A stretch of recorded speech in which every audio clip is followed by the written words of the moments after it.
সালাম আলাইকুম। 11 তারিখ থেকে আমাদের যে নতুন একটা ব্যাচ চালু হচ্ছে স্পোকেন ইংলিশের ওপরে। তো এই ব্যাচ সম্পর্কে কিছু কথাবার্তা। তো এইখানে এটা নিয়ে একটা কমন কোশ্চেন তোমরা অনেকেই করতেছো, সেটা হলো যে এটা কিভাবে আমরা কন্ডাক্ট করবো এই ব্যাচটা, বা এখানে অনলাইনে জুমের মাধ্যমে কিভাবে স্পোকেন ব্যাচ। এটা এটা নিয়ে অনেক কোশ্চেন আছে আর কি, তোমাদের ভেতরে কিউরিওসিটি আছে। তো সেই কিউরিওসিটি গুলোর ব্যাপারেই কথা বলার জন্য আমাদের আজকের এই ভিডিওটা। এইখানে আহ, এটা আসলে একটু রিলেটিভলি নতুন একটা আইডিয়া যে জুমের মাধ্যমে স্পোকেন ক্লাস করানো। এটা তোমাদের অনেকের কাছেই হতে পারে যে কিভাবে এটা সম্ভব। তো ওই প্রশ্নটারই অ্যান্সার দিচ্ছি। দেখো, এই কোর্সটা আমরা যেটা করতে যাচ্ছি এটা একই সঙ্গে এখানে থাকতেছে স্পোকেন কোর্স, তারপরে রাইটিং, রিডিং, লিসনিং, গ্রামার সবগুলোই আর কি।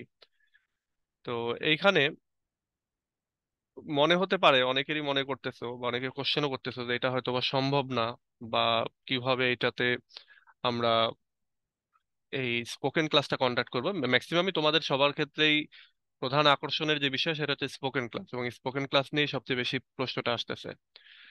তো দেখো, এখানে স্পোকেন ক্লাসের ব্যাপারটা নিয়ে সেটা হচ্ছে যে আমরা এইখানে নতুন টপিক দিব। এটা সচরাচর যেমনি ট্র্যাডিশনাল যে স্পোকেন ব্যাচগুলো যেরকমটা হয় সেরকমই হবে।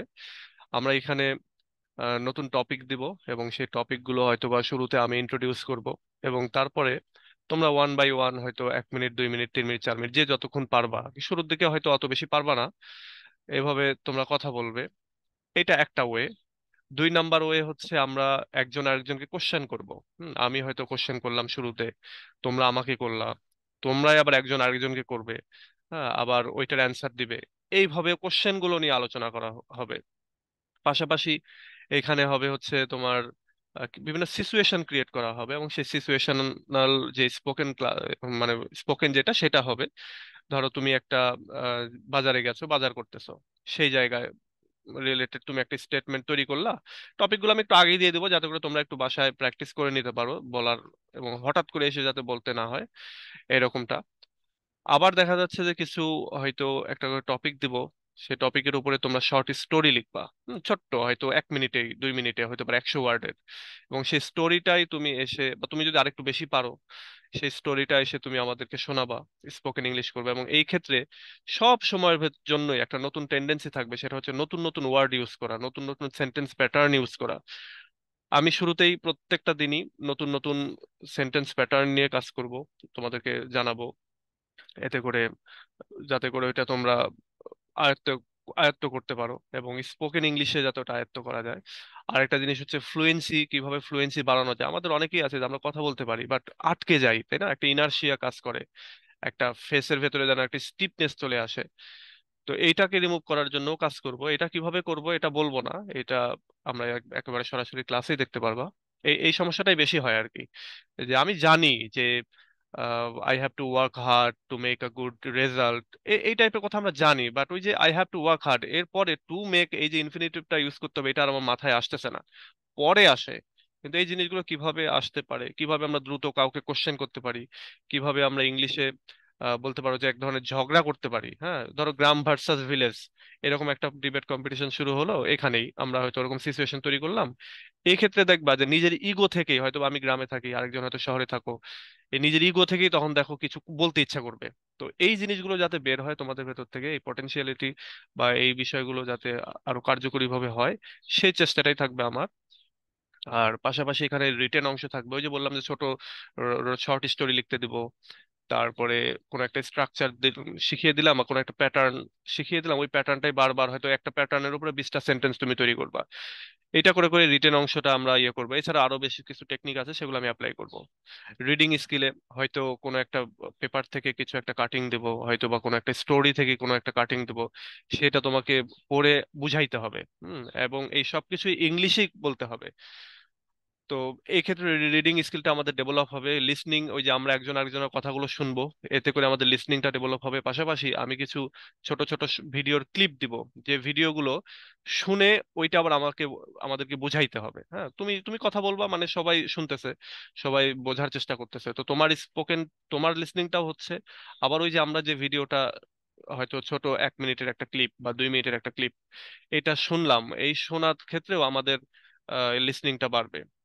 এছাড়া গ্রামারের ক্ষেত্রে তোমরা রেগুলারই হয়তো রাইটিং অংশে বা স্পোকেনের ক্ষেত্রে কিছু কিছু ভুল করবা, বা আমরা ভুল করব, ওই ভুলগুলো নিয়ে আমরা আলোচনা করবো এবং গ্রামারগুলো সমাধান করার চেষ্টা করব। পাশাপাশি ওই যে রেগুলার একটা দুইটা করে স্ট্রাকচার বা প্যাটার্ন আমরা শিখবো, এবং এইখান থেকে আমাদের গ্রামার অংশটা অনেকটাই রিজলভ হয়ে যাবে, গ্রামারের সমস্যাগুলি। আর ভোকাবুলারির ক্ষেত্রে আমি প্রতিদিনই হয়তো দেখা যাচ্ছে 10টা 15টা কিছু আননোন ওয়ার্ড দেবো। এখন তুমি বলতে পারো যে আমার কাছে তো আননোন নাও হতে পারে। হ্যাঁ, 10টার ভেতরে এমন কিছু ওয়ার্ড দেবো, 10টার ভেতরে হয়তো 4টা 5টা তোমাদের নতুন হতে পারে, আবার অনেকের আছে 10টার ভেতরে 6টা 7টাই নতুন হবে। তো এরকম আমি একটু কঠিন কঠিন ওয়ার্ড খুঁজে বের করার চেষ্টা করবো, একেবারে এরকম না যে যেগুলো ইউজ হয় না এরকম না, রেগুলার ইউজ হয় সেই ওয়ার্ডগুলোই, যেগুলো আমরা হয়তো বা অতটা জানা নাই, সেগুলো আমরা ব্যবহার করার চেষ্টা করব এবং সেইগুলো দিয়ে একটা সিচুয়েশন তৈরি করব। সাপোজ ধরো সিচুয়েশনটা কিরকম, ধরো ব্রেকফাস্ট নিয়ে কথাবার্তা হবে। এখন ব্রেকফাস্ট রিলেটেড যে সমস্ত ইংলিশ আমরা জানি না বা জানি, সেটা একটা লিস্ট করবো, হয়তো 10টা 20টা ওয়ার্ডের, ওর ভেতরে হয়তো 5টা 7টা তোমার না জানা থাকতে পারে, ওই 5টা 7টা তুমি শিখে ফেলবা। এবং পাশাপাশি পুরো ব্রেকফাস্ট নিয়ে একটা স্টোরি তুমি ক্রিয়েট করবা, এবং সেই স্টোরিটা এসে তুমি বর্ণনা করবা। ওইখান থেকে আমরা কিছু কোশ্চেন করবো তোমাকে, যে ব্রেকফাস্টে কি খেলা, বা how how was the taste of your omelette or মামলেট। এইভাবে যে কোশ্চেন গুলো করবো, এগুলো থেকে তোমরা হচ্ছে উত্তরগুলো করবা। তো সব মিলিয়ে এটা অবশ্যই একটা কার্যকরী একটা ব্যাচ হবে, এবং আমারও সর্বোচ্চ একটা চেষ্টা থাকবে এখানে এটাকে আরো বেশি ফ্রুটফুল করে তোলার। কারণ তোমাদেরকে আমি বলেছি যে এটা একটা নতুন ধরনের কোর্স, এটা এর আগে আহ, আমি করিনি, বা এর আগে এমনিতে আমরা একটা ছোট স্পোকেন ব্যাচ করেছিলাম, রাইটিং ব্যাচ করেছিলাম। তো এখান থেকেই কনফিডেন্সটা বুস্ট আপ হয়েছে যে হ্যাঁ এটা সম্ভব। আর আরেকটা জিনিস হচ্ছে যে এটা রিলেটিভলি একটা নতুন আইডিয়া, আমরা যদি এটা ক্যারি করতে পারি তাহলে দেখা যাচ্ছে ঘরে বসে আমরা স্পোকেন ইংলিশ, রাইটিং, রিডিং এগুলো কভার করতে পারবো। আর আরেকটা জিনিস, অন্যান্য সব জায়গায় তোমরা পাবা স্পোকেন ইংলিশ অথবা গ্রামার, রাইটিং এগুলো শুধু পাবা, কিন্তু আমি একসঙ্গে সবকিছু কন্ডাক্ট করতেছি, কারণ কোনো একটা আরেকটা থেকে বাদ দেওয়ার উপায় নেই, প্রত্যেকটা ইম্পর্টেন্ট। আর আমি সবসময় জন্য এনকারেজ করি যারা ইংলিশ ডিপার্টমেন্টে পড়ো তাদেরকে আসার জন্য, কারণ তারা অলরেডি কিছুটা এগিয়ে থাকে। টেন্স, ভয়েস বা অন্যান্য যে ইয়েগুলো, সেগুলো আমাদের অনেকটাই জানা থাকে, যার জন্য তোমাদেরকে নিয়ে ব্যাচটা স্টার্ট করা একটু ইজি হবে। আর যারা একেবারে অন্য কোনো সাবজেক্টে পড়ে, এই স্পোকেন নিয়ে অত কিছু আলোচনাই নেই, তাদের জন্য আমি আলাদা ব্যাচ হয়তো বা ফিউচারে করব। কিন্তু এখন আমি সবাইকে এনকারেজ করতেছি যারা ইংলিশে পড়ো তাদেরকে শুধু এনকারেজ করতেছি, অন্তত গ্রামার গুলো যাতে ধরিয়ে দিলেই তোমরা পারো সেই জন্য এইটা। তো এই ছিল আজকের এই আলোচনা, এই রিলেটেড স্পোকেন রিলেটেড আলোচনা। তোমাদের কারো যদি মনে হয় যে ঠিক আছে এটা ফ্রুটফুল হতে পারে, তো সেই ক্ষেত্রে তোমরা ভর্তি হতে পারো। আর যেহেতু এই ব্যাচটা প্রথম, এবং এই জন্য আমি এখানে একটা অপশনও রেখেছি যে ব্যাচ শেষে যদি কারো মনে হয় যে না আমি এইটা তে উপকৃত হতে পারলাম না, হ্যাঁ বেনিফিটেড হতে পারলাম না, তাহলে এটা ফ্র্যাঙ্কলি আমাকে বলবা, আমি এটার যে অনারিয়াম তোমরা দিচ্ছ সেটাকে আমি একেবারে 100% ফেরত দিয়ে দেবো, কোনো রকমের এক্সকিউজ ছাড়াই। তবে এই ক্ষেত্রে একটা দুটো শর্ত আছে, এক হচ্ছে আমাদের রেগুলার স্পোকেন ক্লাসে উপস্থিত থাকতে হবে। হ্যাঁ, এক্ষেত্রে মেয়েদের ক্ষেত্রে একটু মানে অসম্ভব হয়ে যাবে, যাদের বাচ্চা কাচ্চা রয়েছে, বিয়ে হয়েছে, তাদের ক্ষেত্রে। তো তাদের ক্ষেত্রে পরবর্তীতে হোমওয়ার্ক গুলো করতে হবে অবশ্যই। তারপরে রেকর্ডেড ভিডিও গুলো থাকবে, সেই ভিডিও গুলো দেখবা, দেখে এগুলোকে কভার করতে হবে। সর্বোপরি আমি আশা করি 36টা ক্লাস বা 3 মাস পরে তোমাদের একটা ইমপ্রুভমেন্ট তোমরা নিজেরাই দেখতে পাবা, সব ক্ষেত্রেই, সেটা রাইটিং, রিডিং, স্পোকেন সব ক্ষেত্রেই, লিসনিং এর ক্ষেত্রেও। আর 36টা ক্লাস মানে যে 36টা ক্লাসের পরেই তোমাদের অংশগ্রহণটা শেষ হয়ে যাচ্ছে তাও না, তোমরা ইচ্ছা করলেও তারপরে মানে 36 ক্লাস পর পর আমি একটা লুপের মতো কাজ করবো আর কি, 36 পর পর আবার নতুন করে স্টুডেন্ট ভর্তি নেবো এবং নতুন করে এখানে অ্যাড করাবো। আর এইভাবে আমরা একটা সাকসেসফুল আর কি ব্যাচ রান করাবো। ওকে, সো ঠিক আছে, আজকে পর্যন্ত। নেক্সট এই জাতীয় প্রশ্ন যদি তোমাদের আরো কিছু থেকে থাকে তোমরা প্রশ্ন করো, আমি এইভাবে ভিডিওর মাধ্যমে অ্যান্সার দেওয়ার চেষ্টা করবো। তো ঠিক আছে, ভালো থেকো সবাই, আল্লাহ হাফেজ।